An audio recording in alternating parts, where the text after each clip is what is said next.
Even this winter, there was one time it snowed in November, and I fell mightily because I was thinking, oh, I'm a young person and I'm not supposed to be falling because I'm agile.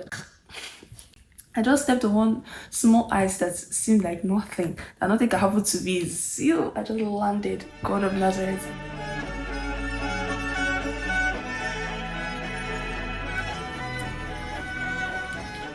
Forgive me, everybody, please. I've been gone for a minute. I've had a lot of assignments and I finished all of them last night. The last few I finished everything. So now I have some time. I can make videos.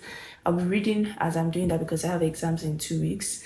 So, yes, I'm here and let's go. These are the points I'm going to be talking about today. As you saw what the title is about. So, yeah, these are some of the points in my little note. And I'm not going to waste your time, too much of your time. Let's start. But yeah, some other people have said they have not really found jobs here. But I feel there are jobs. The thing is that from people I've talked to is the people you know and all that, because they really rely on references. Even in Canada, I thought whenever I see references, they'll say put this person's number. I thought they'll never call the person. They call them, they call them, everybody put as reference, they'll call them.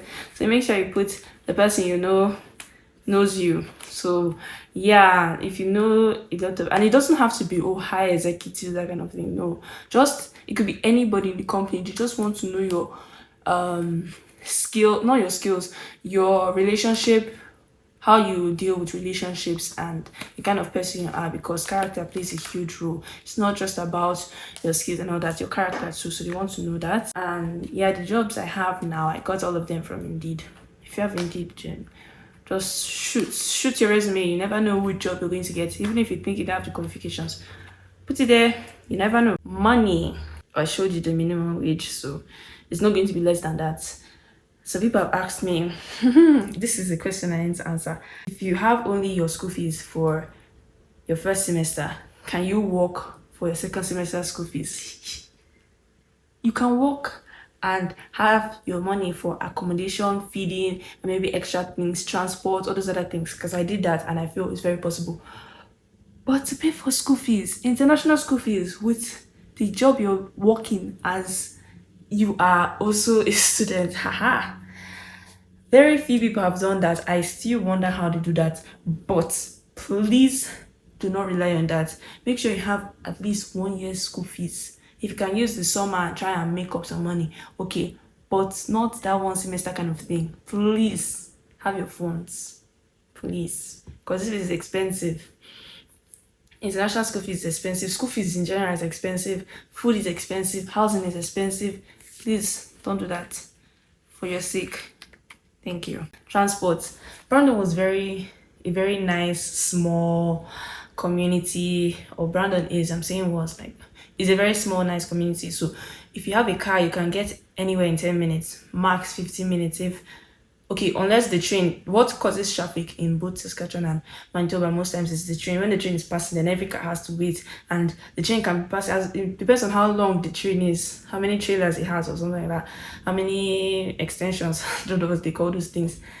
It could be there for 12 minutes. So yeah, other than that, that's what causes traffic. Then the roads are very okay, not so much traffic because Brandon had over 50,000 people. Saskatchewan, Regina has 250,000 thereabouts, and Saskatchewan, I don't know. I'll put the statistics of all these places for you so that you can see that, because I don't want to just say anything. And the bus here in Regina, I've spent up to, I think the longest I've spent is 2 hours, or was even 3 hours. Too long for no reason. It's just up and down and up and down and up and down. The first time I could not even understand, because it's very different from the bus system in Brandon. Now I understand it, but it still doesn't change the fact that the bus takes too long. And I get it, it's public transport. Other people have to go to places, so they must every stop and all that. So that's what makes it longer. And Regina is bigger than Brandon. Brandon, I get anywhere in highest 30 minutes. Most times be maybe 20 to 10 minutes. That's using the bus. Here it's an hour plus. Whenever I'm going somewhere, I have to get ready and prepared at least an hour before time. That's just one thing. So here is a really car reliant city. If you have a car, sweet, it's good. You get anywhere I think from here to the other place with a car, from the south to the north, would be highest 30 minutes without traffic. So, but most places you will go is maybe 10 to 20 minutes drive, which is not too bad. Bus, no way. It's a very, both Saskatchewan and Manitoba, very nice cities to ride your bike when it's not winter time. Now it's winter, but it's actually very good for winter. Let me even show you. It's like so good. I think yeah, having, I don't know what the weather is today, show you, but for winter it's not normal. This is the 1st of December, so it's supposed to be very, very cold. See.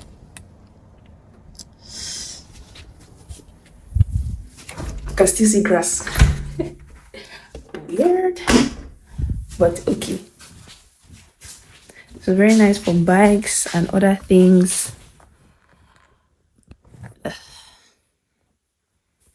Yeah. And not too many break-ins into your car. If you're living in a safer environment, don't stay downtown in any of these places. Anywhere you're staying downtown, unless you're staying the top floor of any high-rise apartments downtown, then don't just stay downtown, because it's not very friendly. There are a lot of drug addicts and maybe small gangs things happening. But if you stay away from there, just anywhere that's not central, both in Saskatchewan and Manitoba, even Toronto, because I hear that the Toronto gangs are more advanced than Saskatchewan gangs. As long as you stay away from the middle of the city, living there, you have to go most times, because those are where like major things are, major businesses and all that are happening. Things are happening, but yeah, just stay clear. Climate, I said I touched a little bit on this earlier in the video, and I showed you the weather. It's so good this year. I don't know what's happening. We're not supposed to be seeing the grass by now. Last winter, when I was at my last winter at this time, December 1st, I was in Manitoba. It was terrible. There was snow everywhere, snowstorms, wind. You couldn't even see where you're going. It's just dangerous. Alerts of stay clear. Don't like mind your surroundings, because there's ice everywhere. You can fall. Even this winter, there was one time it snowed in November, and I fell mightily because I was thinking, oh, I'm a young person and I'm not supposed to be falling because I'm agile. Or I just stepped on one small ice that seemed like nothing. That nothing could happen to me. Zero. I just landed. God of Nazareth. Like my hands, I scratched my hands, but thank God these are. Now I know why these places are for friction because it was terrible. It was a mighty fall. Thank God no car was passing. Imagine for me, maybe in that downtown area where it's very busy and there's so many cars. God of Nazareth. That was terrible. Also, something else I should have said about transportation is the only time it gets really traffic is when the traffic is much is the only time when the traffic is really much is when the train is passing, and also during rush hour. So that's around maybe 9 to 10, lunchtime, 12 to 1, and the main rush hour is around 4 to 6 when everybody's going back to their home or going wherever they're going after work. So other than that, then there's not much traffic. Let's talk about cost of living. Cost of living here and Manitoba are very similar. The thing is that the tax here is cheaper. So there's 11% tax here, while in Manitoba is 12%. And also I think food is higher in Manitoba. From what I've seen, the food prices are higher in Manitoba than here. But here the house prices are higher. So it's kind of weird. That's how it is. But the minimum wage, it was actually $13 before. When I was in Manitoba, it was 13.75, I think, or 13.5. And because of inflation and everything, they had to increase it. So yeah, they would always increase it depending on how, so that at least the people that are earning the least can survive, which is very good.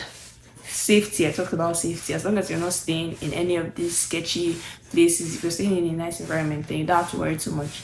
Don't leave your doors open, but you could sometimes leave the door open and nothing will happen, but not advisable, just in case. There's a very multicultural setting here in Canada. Everywhere you go, you can see so many people from different countries, and racism is not. I don't think there's much racism. There might be, but not in your face. That's how it is. And if it's not in your face, that's a little bit of my experience. Of course, I can't say everything I know in a 10 minutes or 20 minutes video, but hopefully this can help some of you just to make a decision on where to stay, where to go, anything like that. And if you've made a decision, you can easily move, honestly. If you can change your universities or maybe get a job in anywhere, any one of these places, it's easy for you to go. They're bordering each other, just drive. That's what we did. Get a U-Haul, pack your load and go.